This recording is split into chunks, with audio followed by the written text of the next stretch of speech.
Terrain ahead. Terrain ahead. Pull up. Pull up. Pull up. Горизонт впереди. Pull up. Контроль высоты горизонт.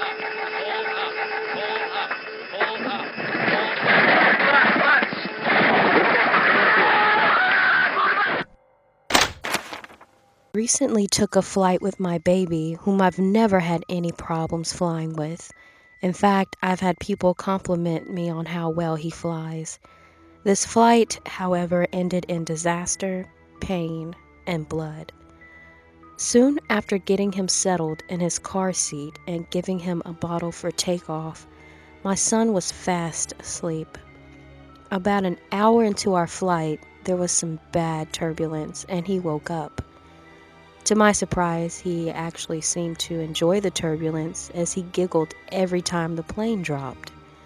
I was extremely relieved that he was giggling instead of screaming. I foolishly took it as a sign that everything was going to be okay. Although my son has never had any issues with motion sickness, he had also never experienced such turbulence. In an effort to take adequate precautionary measures, I had a bag open and ready. There is a first time for everything, and this was no exception. Unfortunately, he projectile vomit in the way only babies can. I couldn't catch all of it in the bag, and some landed on the shirt of the man sitting next to us. I felt horrible and apologized profusely. I felt like the right thing to do was reimburse him for the damage. So I gave him money to pay for dry cleaning. I also gave him money to buy a new shirt when we landed because I didn't want him to have to wear a shirt with vomit for the rest of the day.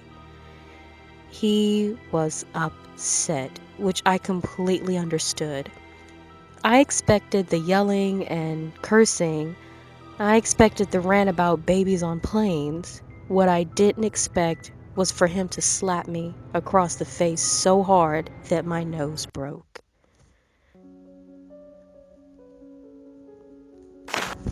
I was flying back to Boston from a whirlwind week in Southeast Asia for a destination wedding in the Philippines. A 4-flight journey, including 3 consecutive nights on airplanes. On my way to the tropical island for the wedding, one of the plane's 2 turboprop engines had failed, leading to an emergency landing over an hour and a half away from the original airport. I figured since I had survived engine failure, getting back to Boston would be comparatively easy. Boy, I was wrong. The first 2 legs of my journey went smoothly enough on the flight to Seoul. I even got upgraded to business class for a much-needed power nap fully reclined. The third and longest leg on Korean Air, I expected to be a cinch after some sightseeing in Seoul and a relaxing free shower in Incheon International. I boarded the plane without incident, sitting on the window in coach next to a polite Chinese-American couple. After liftoff, the gentleman seated on my aisle reclined his seat to settle into the 11 hours to San Francisco.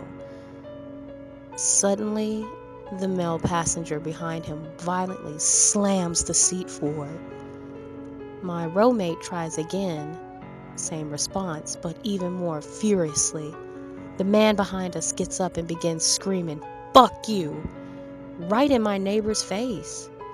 Everyone around us is now staring at the altercation unfolding, and the female passenger next to me is visibly scared. 2 female flight attendants come over, but every time they try to speak to the agitated passenger, he screams, "No, fuck you!" at them inches from their face and hits the overhead compartments and seats around us hard, repeatedly. This goes on for about 5 minutes. Stunningly, an elderly couple, whom I can only assume are relatives, next to the screaming man are calmly watching him, completely unfazed by this. Only one of them, an elderly woman, attempts to have any dialogue with the FAs. I wasn't able to hear what she said, but at no point did she attempt to calm the crazy guy. At this point, on an American flight, we'd be turning around and heading back to Seoul. I can't imagine any American airline FAs tolerating crazy, violent behavior. The man refused to sit down for about 10 minutes, yelling obscenities at the crew and other passengers. The FAs disappeared for 10 minutes. I am secretly hoping they will relocate all of us, especially as I had spied an empty business class seat, but alas, they come back with 2 teenage Korean girls to swap seats. The FAs explained to my new seatmates about the situation, and they agreed not to recline their seats, although they do not escape the ensuing hours of torment. Meanwhile, the man behind mutters to himself, counting 4 numbers over and over, which continues for hours, peppered with profanities and garbled English. The rest of the flight was a cacophony of random screaming, yelling, muttering, laughing, uncontrollably kicking, and occasionally running around the cabin. Everyone pretends it's not happening, but definitely kept everyone on edge. I saw a few people sleeping around me. Thankfully, a friend from the wedding was also on the flight, away from the melee. We spent quite a bit of time talking to Mr. Crazy. It occurred to me this man may very likely have a mental illness. He was even carted off in something like a makeshift straitjacket at the end of the flight. I reserved most of my frustration at his flying companions who either couldn't or wouldn't intervene. Had my seatmates retaliated against the agitated flyer, there very well could have been a physical fight. I'm glad it didn't come to that, but needless to say, the majority of the flight, my heart was pounding. I certainly hope the crazy passenger doesn't have to fly very often, especially trans-Pacific flights.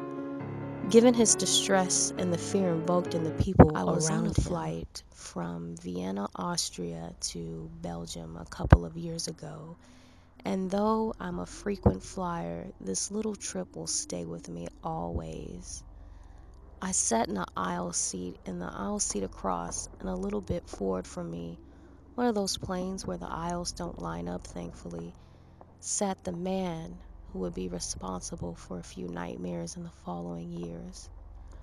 I noticed that the man was a bit scruffy looking, even though he was wearing a nice button-up business shirt, nice slacks, and expensive shoes, a typical European businessman on a flight home.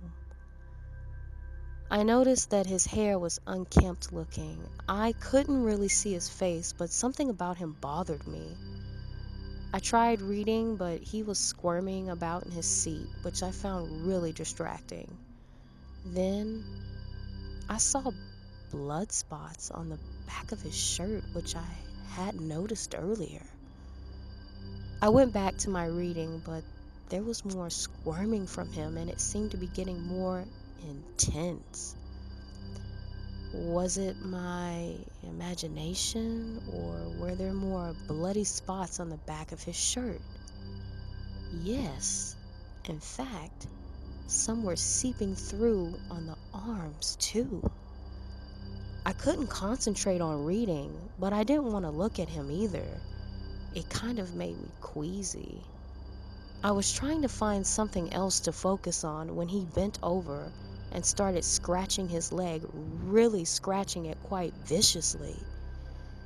He then brought his finger up to his face, analyzed the contents of his fingernails, and then started sucking the stuff off. This guy was at least in his late 40s, early 50s, old enough to know that we don't eat our boogers or skin in public. Yuck.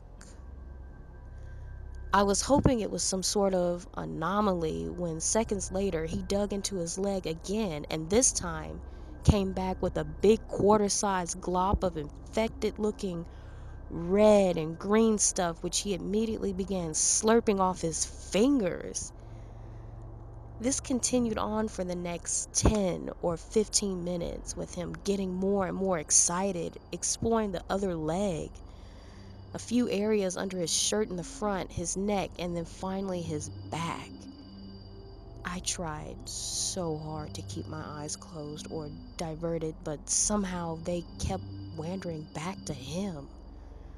I wanted to tell on him, but I knew it wouldn't get him moved. The flight looked full, and short one of us moving, what was to be gained by telling on him? He obviously couldn't control himself. I was really feeling sick, and apparently so was his roommate. Sitting not next to him but in the window seat was an attractive, well-dressed, middle-aged woman who I assumed also noticed a few minutes earlier. I couldn't completely see her, but could tell that she had noticed Hannibal, the cannibal's brother, sitting next to her. She, like me, was getting more agitated and concerned as her neighbor devoured himself. Suddenly, she began screaming at him. "Stop it! Stop it! Are you sick? That is disgusting!" I couldn't understand everything she said. It was close to French, but not close enough for me to catch everything. The flight attendant arrived before the poor woman became hysterical. She spoke to the woman and then to the repellent carnivore in low tones, trying to calm them down. After she left, the guy stayed still for a few moments, but then started getting squirmy again. Before long, he was back at it, now digging rather large clumps out from under his stiff, bloody trouser socks. Thankfully, the flight wasn't that long. Even though it seemed like hours, we soon landed in Brussels, and I got off the plane as quickly as I could, ran through the airport, jumped into a taxi, and arrived at my mom's apartment in record time. As we greeted each other, she asked me if I was hungry, to which I answered a quick no. In fact, at that moment, I wasn't sure I'd ever eat again.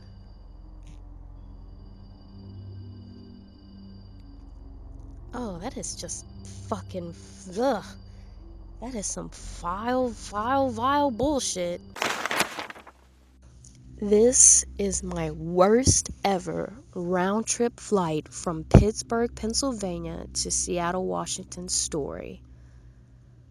The departing flight to Seattle was a non-stop flight, which I prefer, as I was already seated on the plane awaiting everyone else to board. A man in the seat next to me kept jumping up and sorting through his enormous carry-on bag that he had stuffed in the overhead bin above me. I proceeded to ignore him, hoping that he would eventually find what he was looking for, and eventually he must have, as he settled down. Mid-flight, during food service, with my apple juice sitting on my tray table, this man again jumps up and proceeds to rummage through the overhead bin above me. This time, he knocks his umbrella out of the overhead bin and it falls onto my tray table, knocking my apple juice onto my lap. Note that I was wearing white pants, so this lovely yellow liquid was now spilled in my crotch area. After yelling at the annoying gentleman and being calmed by the stewardess, I was eventually able to sleep through the rest of the flight with no disturbances. When I landed in Seattle, I went to pick up my rental car, still wearing the beautiful white pants with yellow-stained crotch, only to find that I had been charged double insurance for it. After finally getting that ordeal straightened out, I head to my hotel where I find that no, they do not have a room booked under my name, which my administrative point of contact at work had assured me she had done, as well as the travel itinerary in my hand confirmed, but apparently neither meant a thing. After finally getting a room at my hotel, things went better, and through the week, the rest of the conference went well. Fast forward to my departing flight from Seattle, I end up in the middle seat with a fellow whose appearance is questionable to my left and a heavy-set woman to my right. Heavy-set woman wasn't too bad, just took up a little more space than I had liked and snored loudly, but overall not too bad. Fellow with the questionable appearance, however, was a total nightmare. Believe it or not, aside from his awful smell and the fact that he probably hadn't bathed in quite some time, he was actually pulling out of his hair out of his beard and, wait for it, eating it. I had never seen anything like this in my life, and it made me sick to my stomach. This man actually did this for the entire flight back to Pennsylvania. It was the only time in my life I was praying for a layover, but I knew I was on a non-stop flight. I sat next to this fellow and watched as he would pull out clumps of hair from his face, examine it, and then pop it into his mouth as if it were M&Ms. Finally, when I thought it couldn't get any worse, as we were finally nearing Pittsburgh International Airport, we had to circle around as there was bad weather in the area. We were forced to stay in the air an additional hour and a half until we were cleared to land. Absolutely, positively, with no doubt in my mind, the worst round-trip flight I have ever taken.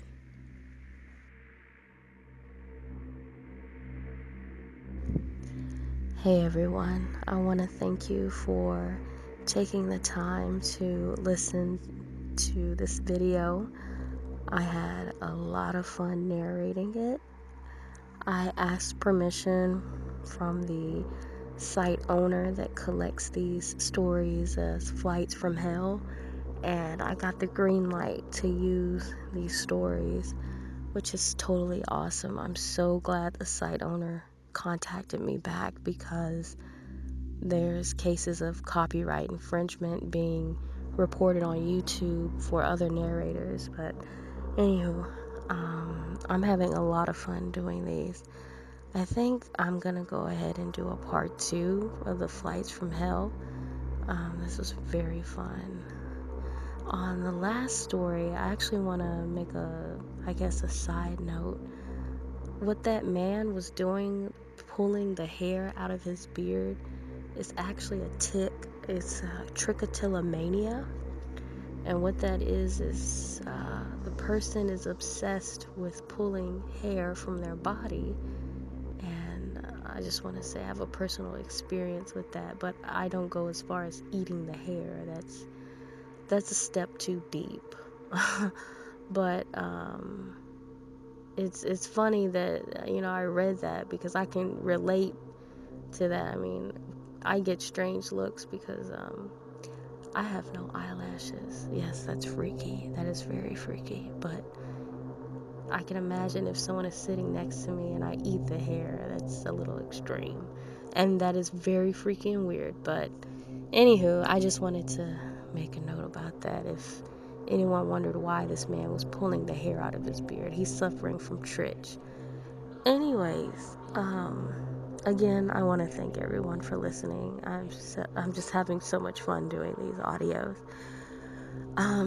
So like, share, sub, comments. If you have any personal stories, of course, you can always send it to my email. It's listed in the description. And I think I'm gonna go ahead and do a part 2 of these. So I'll see you on part 2.